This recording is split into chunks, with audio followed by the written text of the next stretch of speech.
If you're planning to rent a park and green space in Lloydminster, get ready to pay more as City Council approved new rates this week. The increases came into effect on Tuesday and include a 3% increase in the rental fee for ball and soccer fields, as well as a 3% increase in rates at Weaver Park Campground. The city cemetery fees are also going up by 3%. Child plots now cost the same as a cremation, and internments have risen by 5%. The city says the new fees will help cover cost of living increases in high gas prices. People need to know that we're being considerate, but also being wise on the income that needs to be required to maintain that facility and assist in the costs. Mayor Albers says the new fees allow the city to continue to provide quality amenities to residents without raising taxes. People look to have amenities within the city that they use directly or indirectly. So you may have a family visiting, your house isn't big enough, and they say, well, we're going to bring our camper. It's wonderful to have Weaver Park available in the city limits that they can park, they're safe, secure, and be able to use. From green fees to managing your own finances, a local nonprofit might be able to help you, as our Tate Laycraft has the story. Today on Primetime Local News, tax season is upon us, and in light of that, I'm currently joined by Janet Howerluck from Gateway for Newcomers, as they're offering a free tax clinic as of March 1st. So, to you, Janet, I'll say thank you very much for doing this, but off the bat, what can you tell our viewers about this clinic? All right, no problem. Yeah, so we're doing a tax clinic. We opened up March 1st. So anybody that wants to drop off their taxes, we will have volunteers that will do them. The volunteers are, they are actually trained through CRA, and so they know what they're doing. And so they've got some experience, and yeah. And in regard to the target demographic for this tax clinic, it's my understanding that there are kind of some exemptions to people with certain financial statuses because this is intended for those who come from lower income backgrounds, correct? Exactly. It's for just the basic taxes. Anybody that has a business of their own or anything like that, this would not be a fit. And anybody making over $60,000 a year. So those with more of a lower income and just basic taxes, we're more than welcoming to anybody that wants to come in. We don't have it specifically for newcomers. It's absolutely anybody. It's a free tax clinic. What happens is they will contact our coordinator for this, and she'll get a hold of the volunteers. And so there's kind of like some coordination between the volunteers and the taxes and the forms. And so within about a week to 2 weeks, you should be getting your information back. And just before we say goodbye here, for anyone who might be interested in maybe investigating some of your services, maybe they're hoping to get some help with their taxes, what's the best way for them to reach out to you? Right. So if they want to give us a call at the Catholic Social Services office, it's 780-875-9084. They can get a hold of Johanna Reyes, or they can do extension 3319, and she will set you up. She'll do the whole part where you get the information to her. She'll set you up with a volunteer, and then go from there and contact you when they're done. Awesome. Thanks so much for your time today, Janet. Okay, thank you. Now we'll go to Shelby Clark, who will take a look at our snowy conditions.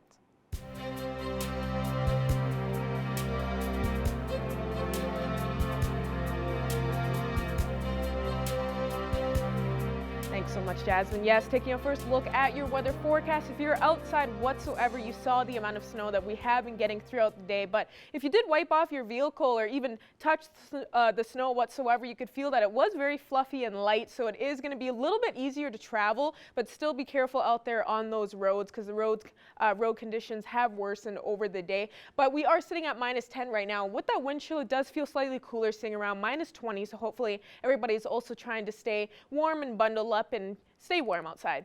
Now switching over to temperatures across the region for Alberta and Saskatchewan. On the Alberta side, we're seeing some single-digit temperatures, which is really good to see. A lot is -8, -9 degrees on the map. Cold Lake is sitting at -6. Vegreville and Provost are sitting at -10.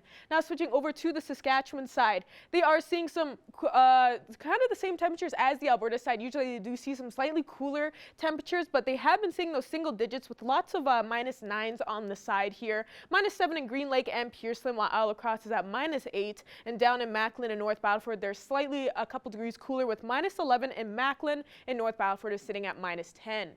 And for North Battleford overnight, they will be going down to low -17, so they will be cooling down just slightly. They will be seeing that snowfall as they do have a snowfall warning in effect to continue on throughout the night. And tomorrow they will be seeing it continue into their morning with a mix of some sun and clouds throughout the day, and they will be seeing -11 as well. Switching over to Cold Lake now, they'll be going down to a low of -21, so they will be cooling down quite a bit from what they are seeing right now at -6. They will be seeing it continue throughout the night, while tomorrow they will be seeing those flurries kind of stop there and seeing -5 throughout the day, and they will be seeing a little bit more sun peeking behind those clouds. If you're here in the border city, we'll be going down to a low of -18, and we did even beat the record back in 2014. I was already speaking with my co-anchor Jasmine about this. We beat the record of 2014 with the most snowfall, the greatest snowfall. Usually they got around 2.4 centimeters there, but today we have been seeing a lot of snowfall throughout the day, so good for us for beating that record. And tomorrow we will be seeing -9 throughout the day as well. Just want to show off another photo submission. Thank you to everyone that submitted some beautiful weather photos to our Facebook page. And that's all I got for now. Our Jasmine King will have more news coming up after the break.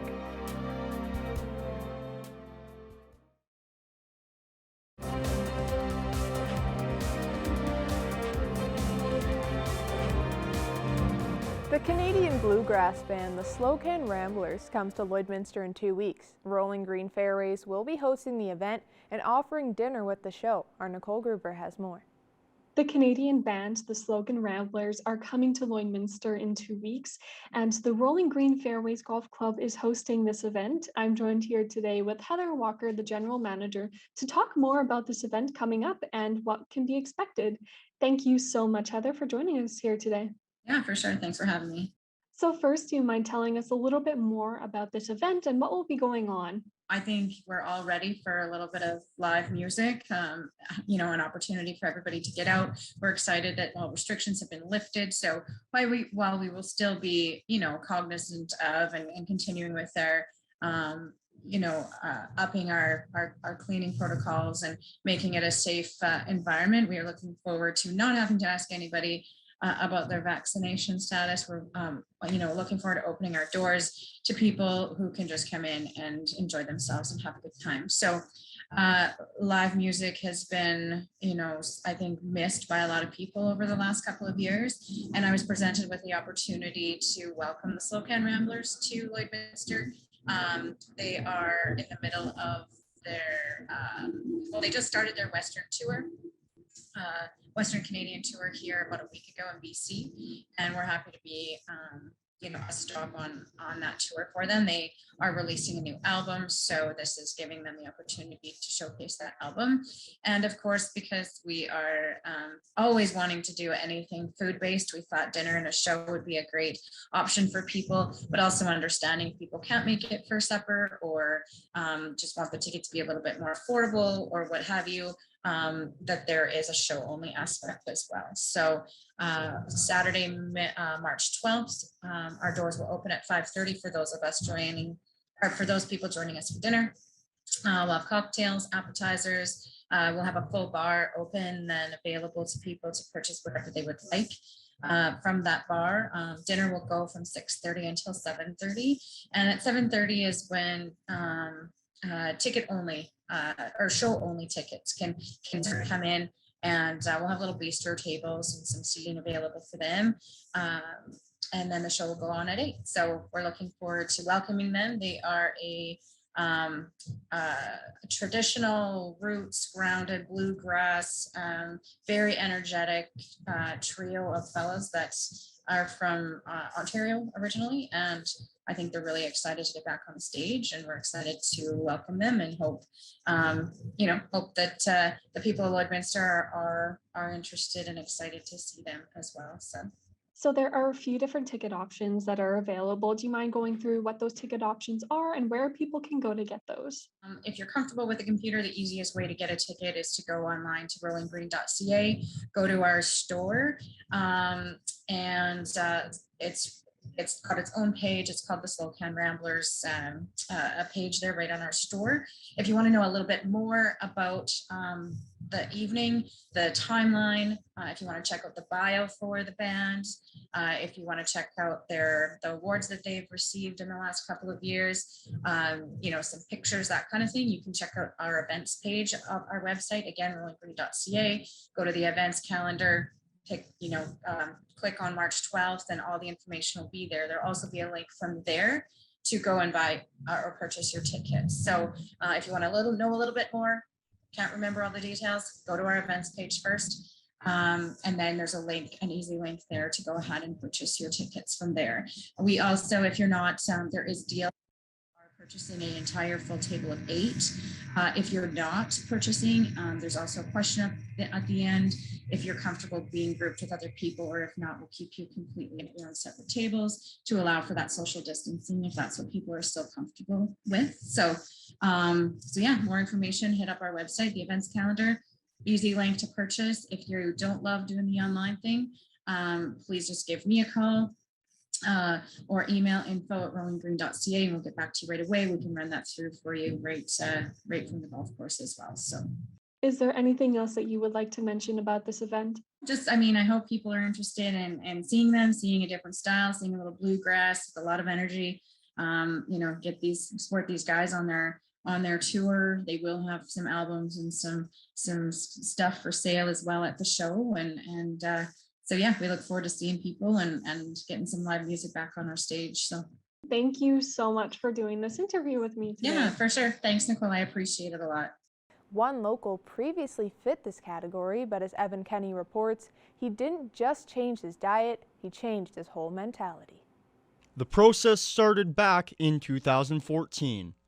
After battling obesity for the majority of his life, Chris Waters was faced with a choice. I could either lose weight and try to get healthy, or I wouldn't see my son go to kindergarten. That was my option. So it was either lose weight or die. So I guess when you're saddled with that and you got a young family and a young son, there wasn't much choice. Waters was surgically treated with a gastric band. The treatment, along with diet and exercise, helped to drop 180 pounds. Waters wasn't done there. I wanted to get ready for my first skin surgery, but I knew I didn't have the tools that I needed to do it. And that's when I found Renee at WCG. One thing I love, because a lot of my surrounding family has always been struggling with obesity. So dealing with obesity is right up here for me. For someone that wants to put in the hard work and dedication to do it, it's on the top of my list. In the beginning, Waters was nearly 600 pounds. Today, he's 1/3 of his previous weight and preparing for the Saskatchewan Regional Classic Bodybuilding Competition. We got him down to the weight that we liked and that we were happy with, and then I said, hey, you have the frame to bodybuild. Why don't we put on a show? And it didn't take but about 0.5 of a second for a smile to go ear to ear, being like, I can do that? I said, yeah, and you're gonna. Whether I go up there and win or not, this is to show everybody that is out there that doesn't think things are attainable and you can do it.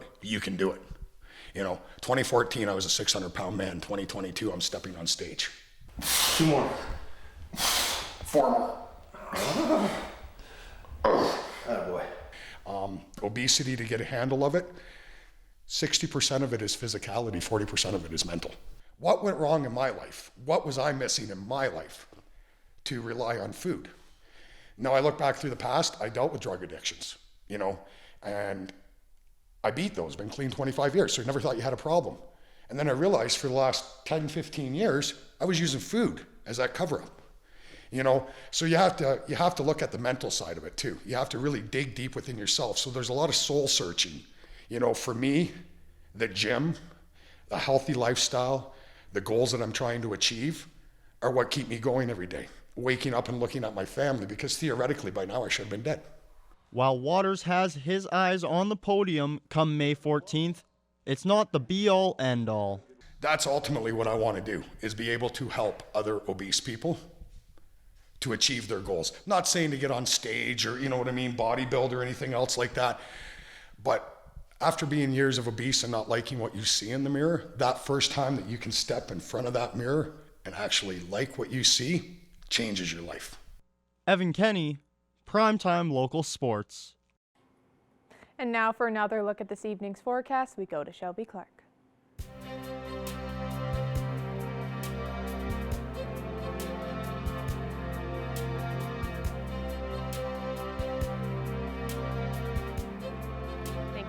Jasmine King.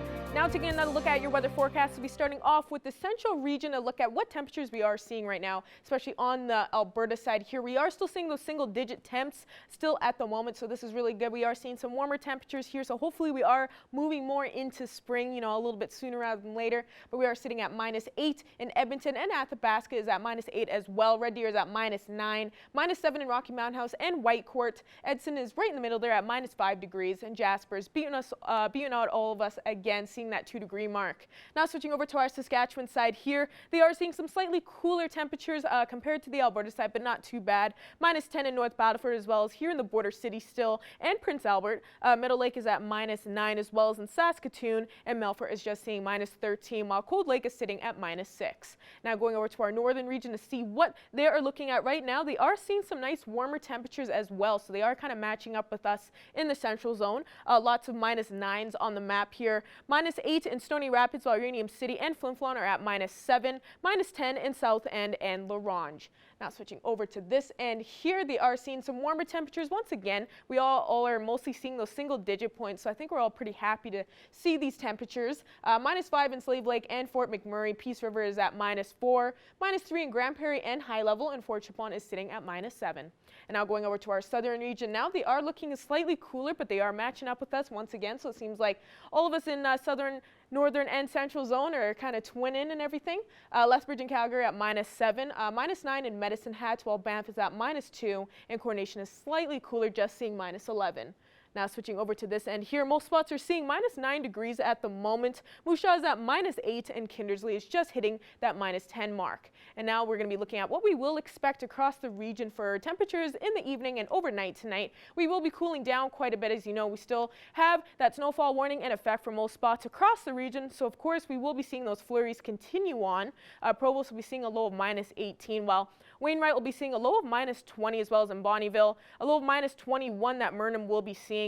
Unity will be seeing a low of -17 throughout the night, a low of -22 that Paradise Hill and Pierceland will be seeing, and Isle Across and Middle Lake will be seeing slightly cooler with a low of -24 and 27, and most spots will be seeing those flurries continue on throughout the evening and throughout the night, as I was saying, so expect to see a little bit more snow. And now taking a look at our 3-day forecast for here in the border city, we will be seeing that -9 mark throughout the day for our Saturday. So we will be seeing a slightly warmer weekend compared to last weekend, I would say. We will be seeing a low of -18 though as well. So we'll be feeling a little bit cooler tomorrow, but we will be seeing a little bit more sun peeking behind those clouds. So hopefully that will help melt down some of that snow we got today. Sunday will end off with -6 and start off a slightly warmer week next week, while on Monday we will be seeing that 0 mark to start off the week, and we will be seeing a sunnier day next Monday. That's another look at your weather forecast. We'll have more news coming up after the break.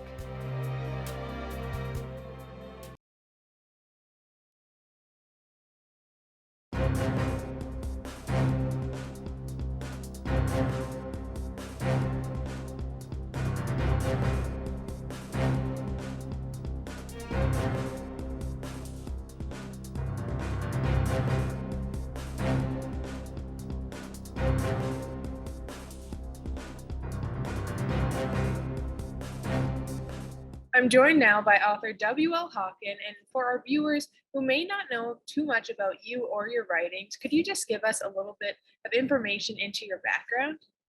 That's an interesting question. I'm a Vancouver writer, but I came from Ontario. So, you know, I came here to learn about, well, to become a teacher, actually, is what happened. So I started out with a degree in Indigenous Studies and came here and had to take a whole English degree. So I taught high school for many years here. And partway through there, I had a lot of stress and I started writing. You know, introverted people should not become teachers in big high schools. Now, at the beginning of February, you released your newest book, Lure. So could you just tell us a bit about this book? I wrote this, The Bones of Lure, 30 years ago when I was going through a divorce.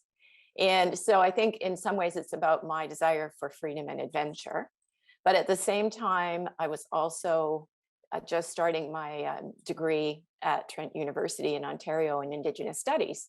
And so a lot of that has come up too. I was doing a lot of healing in those places with Anishinaabe healers, teachers, elders, and really putting myself back together, body, mind, spirit, and emotions. And that comes through in the story too. So those pieces of it really inspired me. The story itself is set on a Chippewa reservation, this one, and it borders a little town called Lure River. So Lure River is a really kind of a quirky little town, but it has this expansive wilderness setting, and Minnesota, of course, is a haven to sportsmen and fishermen and hunters and all that. So that's going on in the background too. The story itself revolves around two people, Jesse and Hawk, and they are both hiding out on the reserve. They both suffered personal tragedy. They're both trying to heal. He's there hiding, she's there trying to find herself, and they're in two separate places. We've got this sort of a romance with a heartfelt mystery and lots of suspense, and then some major issues. So touching on missing and murdered Indigenous women, of course, inhumane animal trapping comes up fairly frequently, and dumping of garbage into lakes and rivers. So it's got some interesting stuff going on there. If anyone is looking to get Lure or any of your other works, where should they go? bluehavenpress.com is my website, and that's a really good place to find me. I'm on all the social media, but if you head there first, you'll find all my social media. But just before we go, I want to say a big shout out to someone in Lloydminster. So Alexa Blyan is a really amazing, she's an 18-year-old Indigenous woman, and she's an activist. And she read my book, and I was so impressed with, she wrote me a long quote, but one of the things she said was, this story brings readers to a place of compassion, understanding, and relation. And I hadn't thought that, but when I read it, I went, yes, it is. It's about compassion and it's about redemption. And I really love that because Alexa has so much going on around that. She speaks about missing and murdered Indigenous women. She speaks about healing and about people being taken. And she's working on a project called Digital Voices, where she's creating a safe place for people to tell their stories. And because we know that telling stories is healing, right? That's the keeping the secrets. That's not the healing part. So I just wanted to say to just shout out to her in Lloydminster, because it's just kind of great that you're there and she's there. And yeah, it's just a really nice. That's great to hear you have that connection to the border city, but just why do you think it is so important that there is this book and, other books out there focusing on missing and murdered Indigenous women and girls, and maybe educating those who may not know too much about that subject? I think we need to change how we're thinking, first of all, our attitudes, and we really have to stop blaming victims, and we have to get over this idea that it's okay. I think our colonial, without getting too political, our colonial legacy has made it so that it's okay to do this, but it's not okay to do this. And so we need to change our mindset in that way. So I know there's a lot of nonfiction out there, but I think there's something really powerful about seeing these stories in fiction. And I know there's movies like Wind River, and sometimes Longmire does this, sometimes Yellowstone, like to have that kind of really intense emotion around it. I think that affects people's hearts more so than just reading it at the nonfiction piece of it. Thank you so much for your time today, WL. Thank you.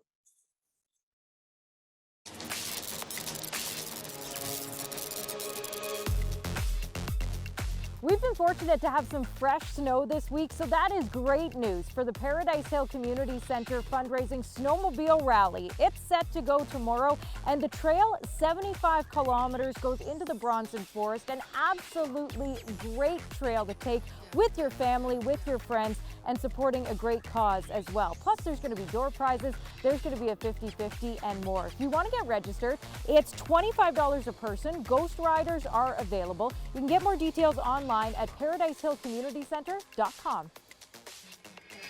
Irish Pub Night is back this year, so get out your best green shirt, find some green socks. Maybe you're even going to dye your hair green because it's been a while since we've been able to party with the Border City Rotary Club at their annual Irish Pub Night. There's going to be great food. I bet you there's going to be a few green beverages, and there's going to be some great live entertainment featuring Garrett Gregory. You'll be dancing the night away, plus you support an important organization in our community, the Border City Rotary Club. To get all the details, check out their Facebook page. To get your tickets, go online to eventbrite.ca.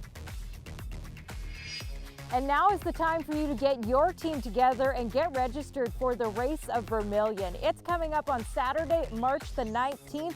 Challenge yourself, complete different tasks, and have a chance to win some great prizes. You can go online to thegoodlifeinstitute.ca. Well, whatever you choose to do this weekend, we hope you stay safe and stay healthy.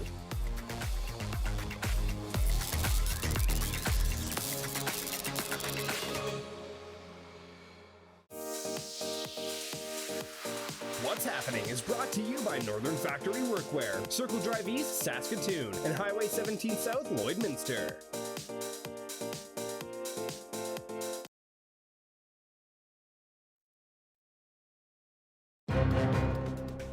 Furniture set and design supplied by Furniture Gallery and Furniture House, downtown Lloydminster. Joining us for today's entertainment panel is a classic Abby St. John, and she's doing it from home from what it looks like. Thank you for taking the time out of your day to speak with us. Yeah, no worries. So we definitely got a kind of horror entertainment panel going on here with the topics we got on the go. So it's going to be interesting what we're going to speak about. But the first topic is going to be, it's very interesting because there hasn't been much promotion on it from what it looks like, you know, definitely seeing like online and everything. But this one is and it is a Sony Pictures Entertainment released this trailer at probably the start of March from what it looked like, and it stars all the Grey's Anatomy fans, and you don't even have to be a Grey's Anatomy fan, of course, to know who it is. Sandra Oh is starring in this, and it looks really interesting. It releases in around 2 weeks. It releases March 18th, and it definitely looks like it highlights, from what it looks like and reading about it, highlights Asian generational trauma, and it looks like it's going to be definitely a bit freaky from what the trailer looks like. Yes, I even got a little bit freaked out by watching the trailer. Yeah. So I'm sure watching the film is going to freak me out even more. But it does look really, really good. It's a Sam Raimi produced film. And, you know, it takes place on a farm. Sandra Oh and her daughter are living on a farm together. And then she finds out that her estranged mother has died. And this man has brought her a box with her mother's ashes in it, and even says her anger will grow as long as she remains in the box. So gives clues that she didn't have a great relationship with her mother, and her daughter doesn't even know about her existence. So she now just has this box that she has to deal with. So she ends up burying it out in her field, and then freaky things start to happen, and it seems like her mother is kind of now haunting her, and she doesn't want to become like her mother. It was written by Ira Shim, and she took inspiration from her childhood and Korean traditions, and it also features imagery from Korean folktales. Closer to the end of the trailer, it portrays a nine-tailed fox briefly. So it's taking those Korean traditions, and, you know, growing up was, you know, it could be sometimes very, very hard for children. So this definitely shows that throughout the film. You know, Sandra Oh and her daughter have somewhat of a good relationship. You know, it's her daughter says throughout the trailer, you know, my mom is my friend. So they have a very good relationship. But then she finds out that her mother had been keeping all these secrets from her, and that kind of comes out. But it definitely pegs on she doesn't want to become like her mother in a very horrific type of way, very paranormal as well. Yeah, it definitely looks freaky from what you're saying with the trailer of how if the trailer even freaks us out, I cannot imagine how the film is going to be. It definitely looks scary. And of course with Sandra Oh, her acting, her performance already looks like it's going to be just absolutely nuts, especially just from some of the scenes you could see in the trailer. I feel like I won't be able to maybe sit alone and watch this. I'll have to watch it during the day, during daylight hours and with someone else for sure. But it definitely looks like it's gonna be good. And I'm glad to know that maybe more people are going to be speaking about it, especially just not seeing as much promotion that I think it deserves to have, to know it's coming out this soon as well. So I think hopefully more people are gonna hear about this movie, and more people are going to want to go out and see it. Now moving on, another horror film for all the Jordan Peele fans out there. Even me, I just rewatched Get Out just because I wanted to see it again, just remember how freaky it was. But this one is a new trailer that got released around 3 weeks ago called Nope. And a lot of people, I think, have been talking about this one, kind of the opposite of what we were just talking about with Amma. This one has been getting a lot of hype, and there was even a new poster that just got released this week that a lot of people are speaking about. And now with this one, Jordan Peele, of course, wrote and directed it, and it looks very interesting because it's got, classic Keke Palmer that's going to be in it. And from the trailer, it's probably one of my favorite trailers personally watching it. I've been watching it like over and over so many times now that it just looks very interesting, showing like it's not giving too much away, but you kind of have an understanding of what this one's going to be about. Yeah. When I watched it, it's the same when he was releasing Get Out and Us. It doesn't give that much away. You kind of have sort of an idea of what to expect when going into it, but it's up in the air what this is. They show things coming out of the sky, so it's assuming that it's going to be alien type invasion. Different alien type imagery happens throughout, and it stars Keke Palmer and Daniel Kaluuya, and they own a ranch that holds and trains horses for Hollywood purposes. And, it kind of starts out seemingly like this is going to be a very nice, wholesome movie. And then it just suddenly gets eerily quiet. And something's happening. And it's coming from the sky.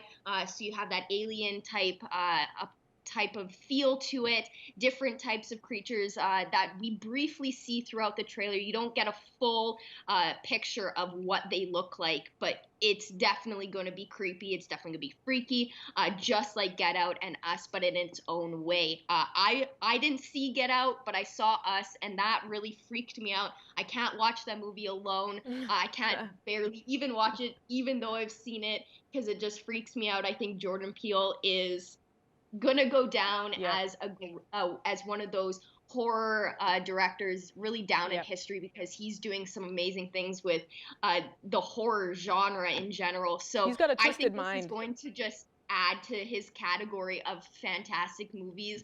I'm debating whether or not I want to see it, just because of how Us freaked me out, and this trailer freaked me out a little bit, just not really knowing what's coming, but it's definitely going to freak people out in a very, very good way. Yeah, I personally am so excited. I think everybody's excited to see both of these films that we just spoke about. They're coming up here, and I think everybody's really excited to be able to see all this new horror content. Like you were saying, Jordan's definitely, when he releases this, everyone's going to be pumped to be able to see another movie that he's got coming out, because he's got some great ideas. But unfortunately, that's all the time we have for today's entertainment panel. Once again, thank you so much for joining us today, Abby. Of course, thank you. Thank you for joining us this evening on Primetime Local News. Have a great night.